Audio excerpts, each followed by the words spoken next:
ಯುವ ಕಾಂಗ್ರೆಸ್ ಮುಖಂಡರು ಹಾಗೂ ಜಿಬಿಎ ಸ್ಯಾಟಲೈಟ್ ಟೌಟ್ ವಾರ್ಡ್ ಆಕಾಂಕ್ಷಿಯಾಗಿರುವ ರವಿಕಿರಣ್ ಎಂ ಗೌಡ ವಿದ್ಯಾರ್ಥಿಗಳಿಗೆ ಉಚಿತವಾಗಿ ಉದ್ಯೋಗ ಮೇಳವನ್ನ ಆಯೋಜನೆ ಮಾಡಿದ್ರು.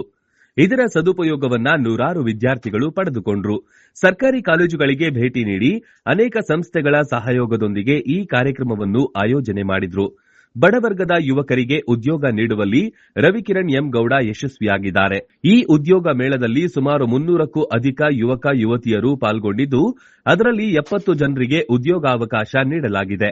ಒಟ್ನಲ್ಲಿ ರವಿಕಿರಣ್ ಎಂ ಗೌಡ ತಮ್ಮ ವಾರ್ಡ್ನಲ್ಲಿ ಅನೇಕ ರೀತಿಯ ಮಾದರಿ ಕೆಲಸಗಳನ್ನ ಮಾಡಿಕೊಂಡು ಬರ್ತಿದ್ದು, ಸಾರ್ವಜನಿಕರ ಮೆಚ್ಚುಗೆಗೆ ಪಾತ್ರರಾಗಿದ್ದಾರೆ.